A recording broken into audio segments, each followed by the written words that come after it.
everyone! Welcome to my virtual class.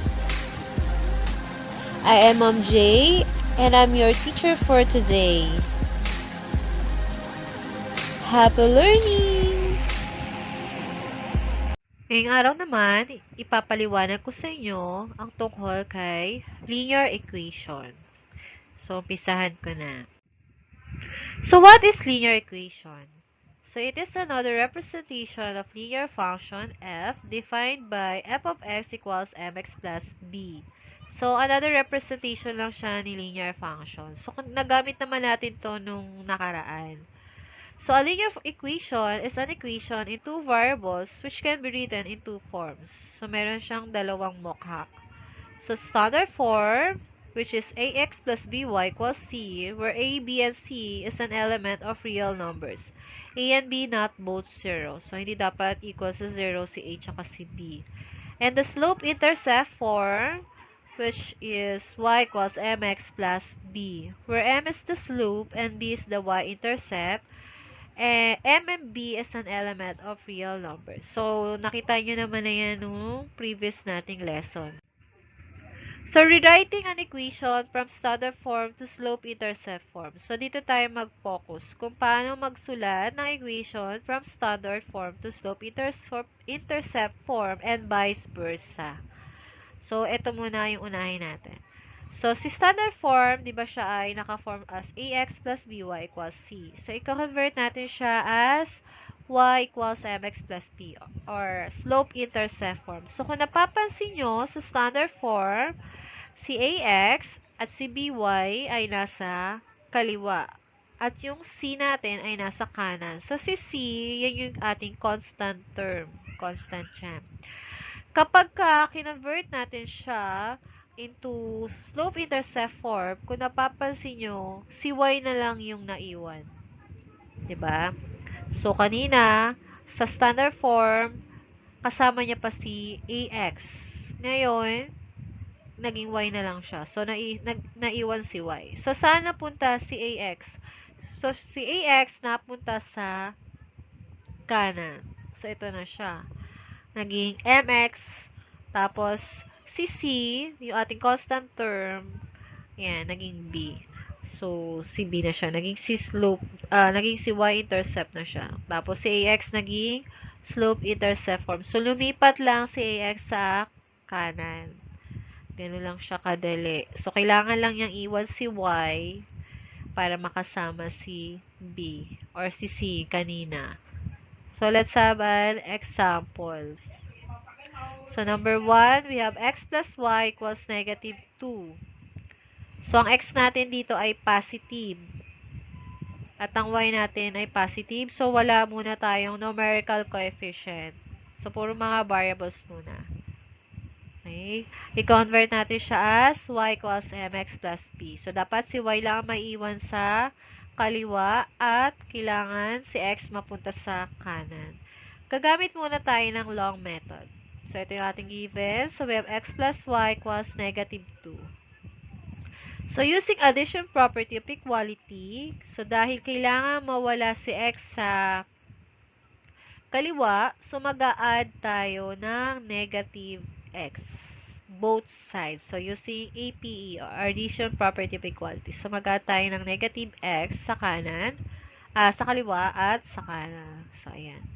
So, pagka nag-add na tayo, so, i-simplify na natin siya. So, kung napapansin nyo, si negative x plus x, magiging 0 na siya. So, makakancel na yan. So, matitira na lang ay si y.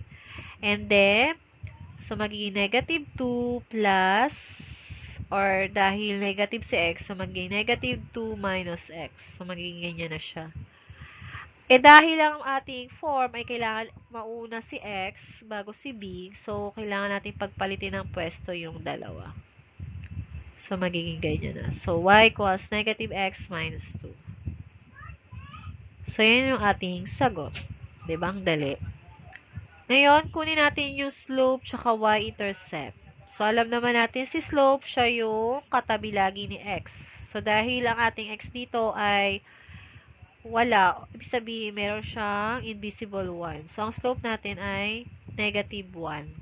At ang ating y-intercept ay negative 2. So, ayan. So, let's have number 2. X minus y equals 2. So, ang ating y dito ay negative. So, i-convert natin siya or rewrite natin siya as y equals mx plus b. So, given, so we have x minus y equals 2. So, ang gagamitin nating method na ay short method na. So, gagamit tayo ng transposition method wherein maglilipat lang tayo ng pwesto. Diba? Dahil sa ang ating form ay y equals mx plus b, so ibig sabihin si x, ililipat lang natin siya sa kanan. Ayan, lilipat lang natin siya sa kanan. So, ayan. So, kapag nilipat natin sa kanan, so, dahil positive kanina si x, so, magiging negative na siya. Kasi lumipat na siya ng pwesto. Ayan. Then, isimplify na natin. So, magiging negative y equals 2 minus x. So, dahil dapat laging nauna si x, so, pagbaliktarin natin ng pwesto si 2 tsaka si negative x. So, magiging negative x plus 2. Pero dahil ang ating y dito ay kailangan positive, so kailangan nating tanggalin si negative sign dun kay y. So, using multiplication property of equality, magmumultiply tayo ng negative 1. Ayan, both sides. So, pag minultiply natin si negative 1 kay negative y, so magiging positive na siya. And then, si negative 1, i-distribute natin kay negative x saka kay positive 2. So, negative x times negative 1 is positive x. And 2 times negative 1 is negative 2. So, naka-form na siya as y equals mx plus b. So, naka-slope intercept form na siya. So, yun na yung ating sagot. So, kunin natin ang slope tsaka y-intercept. So, ang slope natin ay 1 at ang y-intercept natin ay negative 2.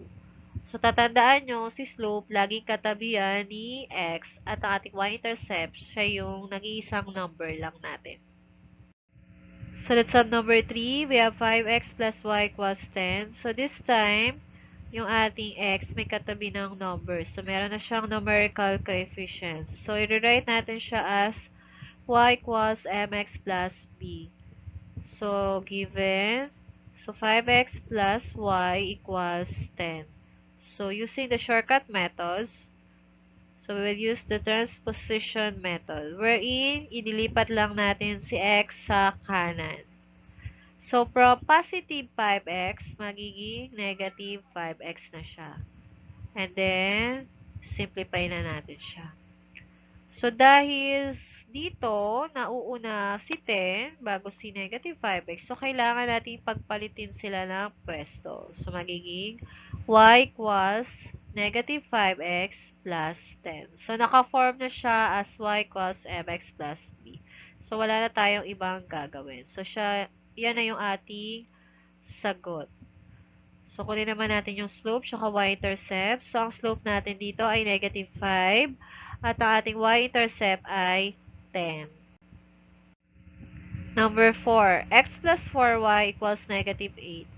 So, ang ating y may katabing numerical or numbers.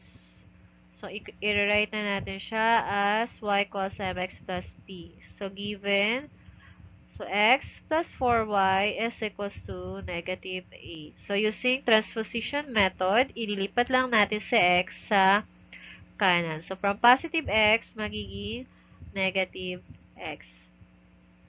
So, dahil nauuna ulit si negative 8, so kailangan nilang magpalit ng pwesto ni negative x. So, magiging 4y is equals to negative x minus 8. Kaya lang, si y natin dito may katabi siyang number. So, kailangan natin siyang tanggalin. Kailangan y lang ang nasa kaliwa. So, we will use the division property of equality. So, magdi-divide tayo ng number. So, dahil 4 ang katabi ni y, so ang i-divide natin ay 4. So, both sides. And then, simplify na natin siya. So, makakancel na si 4. So, matitira na lang ay y. So, equals, So, si negative x over 4, hindi naman pwedeng i-simplify. So, magiging negative 1/4 x. And then, si negative 8 over 4, pwede natin siyang i-simplify, which is equals to negative 2. So, ayan. So, naka-form na siya as y equals mx plus b. So, yan na yung ating sagot. Then, kunin natin si slope tsaka si y-intercept. So, ang slope natin ay negative 1/4 at ang ating y-intercept ay negative 2. Ayan. Okay, number 5, we have 5x plus 3y equals 9. So, ang ating x dito, may katabi na ng number at ang ating y, may katabi ding number. So, i-convert na natin siya as y equals mx plus b. So, given, so we have 5x plus 3y equals 9. So, using transposition method, ilipat lang natin si x sa kanan. So, from positive 5x, magiging negative 5x na siya. So, we have 3y is equals to negative 5x plus 9. So, kailangan natin pagpalitin ng pwesto yung dalawa. Kasi lagi dapat nauuna si x. So, meron ulit katabi si y, which is 3. So, gagamit tayo ng division property of equality. So, kailangan natin tanggalin si 3 by dividing a number, which is equals to 3. Kasi 3 yung katabi ni y. So, mag-divide tayo na 3 both sides. So, simplify na natin. So, makakancel na si 3. So, matitira na lang ay y. Si negative 5 over 3 ay hindi pwedeng i-simplify. So, kopyahin lang natin. So, negative 5 over 3x. Si 9 over 3 pwedeng i-simplify, which is equals to positive 3. So, ayan. So, naka-form na siya as y equals mx plus b. So, ito na yung ating sagot. So, kunin na natin si slope tsaka si y-intercept. So, ang slope natin ay negative 5 over 3 at ang ating y-intercept is equals to 3. So, tatandaan lang, in rewriting an equation in standard form to slope-intercept form, so pwede kayong gumamit ng long method at pwede kayong gumamit ng shortcut method. So, dapat laging si x ay mapupunta sa kanan. So, ililipat lang si x. Okay, ito naman. So, rewriting an equation from slope-intercept form to standard form. So, ililipat naman natin siya as standard form. So, from slope-intercept form. So, si slope-intercept form, di ba siya ay y equals mx plus b. At si standard form naman ay ax plus by equals c. So, dito, sa slope-intercept form, y lang yung makikita nyo. Tapos, si mx nasa kanan at saka si b nasa kanan. So, sa standard form, ibabalik nyo lang si x sa kaliwa. So, ito siya. Kailangan niya lang kasama si y. At si c, kailangan nasa kanan. So, si c ang nasa kanan. Siya lang ang makikita dun. So, let's have an example. So, let's have number 1. Y equals negative 2x minus 3. So, i-rewrite natin siya as ax plus by equals c. So, ililipat nyo naman si x sa kaliwa. So, ibabalik nyo lang siya sa kaliwa. So, long method muna. So, given natin ay y equals negative 2x minus 3. So, using addition property of equality, kailangan lang natin mag-add ng positive 2x both sides. So, para ma-eliminate natin si x doon sa kanan. So, ang magiging answer na lang natin ay 2x plus y equals negative 3. So, naka-form na siya as ax plus by equals c. So, yan na yung ating sagot. So, number 2, y equals 1/3 x plus 2. So, convert natin siya as standard form as ax plus by equals c. So, given, so y equals 1/3 x plus 2. So, shortcut method ang ating gagamitin. So, using transposition method. So, si 1/3 x, ilalagay lang natin siya sa kaliwa. So, from positive, magiging negative na siya. So, negative 1/3 x. At dahil negative ang ating x dito at naka-fraction, so kailangan natin siyang gawing positive at kailangan whole number. So, dapat yun ang form niya of positive at whole number. So, gagamit tayo ng multiplication property of equality. So, magmumultiply tayo ng negative 3 both sides.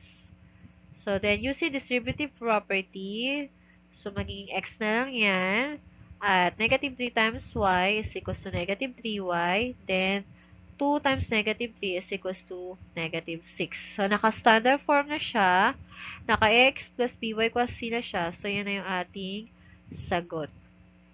Number 3, y equals negative 4/5 x minus 4. So, i-transpose na, rewrite natin siya as standard form as ax plus by equals c. So, given, so y equals negative 4/5 x minus 4. So, using transposition method, so ilipat natin si negative 4/5 x sa kaliwa. So, from negative, magiging positive na siya. So, at dahil naka-fraction ng ating x, gagawin natin siyang whole number. So, gagamit tayo ng multiplication property of equality. So, mag-multiply tayo ng 5 both sides. So, magiging 4x na lang siya. Then, 5 times y equals 5y. And negative 4 times 5 is equals to negative 20. So, naka-standard form na siya.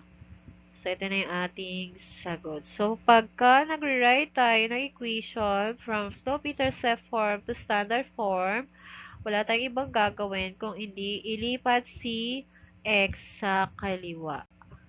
Yun lang, ganun lang siya kadali. So, kayo naman. Try it now. So, write the slope-intercept form of the equation of each line. So, give the slope and y-intercept.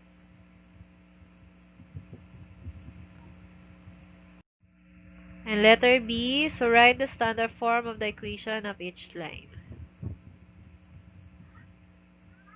Ayan. So, sana kayo'y may natutunan. Thank you for watching! Don't forget to like, share, comment, and subscribe to my channel. Until next time!